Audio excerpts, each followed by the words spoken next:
All right, thanks so much, Pete. In the case of a house being built on the Big Island, a judge is asking both sides to consider settling. Multiple parties are being sued by an Oahu developer who expected the house to go up on his property and not the property next door. Our Big Island Bureau Chief Jeremy Lee follows up. In the case of a house built on the wrong property lot, after weeks of appearing in court here in Kailua Kona, a judge has ordered both sides to meet in a closed session to try to come up with an agreement. The hope is by the end of Wednesday, an agreement can be reached, with both sides having made proposals on Monday. However, productive negotiations have not been the strength between the two parties. We don't think they intend to settle, the attorney for property owner Ann Reynolds told Island News. But the local developer told Island News that's what they've been trying to do all along. But the settlement demands keep going up from the wronged lot owner.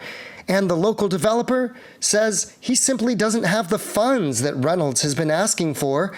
Settlement demands have exceeded $500,000, according to multiple sources. The attorney for Reynolds points out that trees on the land were raised and invasive albizia trees now are growing instead. Testimony from Reynolds also maintains that the lot had specific spiritual value to Reynolds. And Reynolds sought a court injunction that would compel the contractor to tear down the $300,000 house mistakenly built on her lot, which she characterized in court as a monstrosity.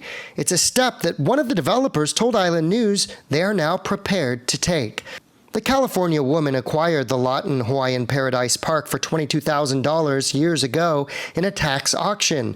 Island News has learned that the highest offer by the developers for compensation was $160,000. A real estate agent familiar with the case from the developer's side testified that 1-acre HPP lots are laid out on a grid with hundreds of lots that are virtually identical. Dozens are currently on the market.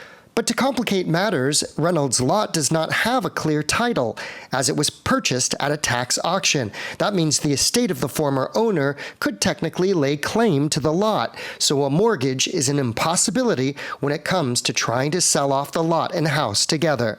Both sides hope for some clarity from the judge after Wednesday. No other court dates are scheduled at this time. Reporting from Kailua Kona, Jeremy Lee, Island News.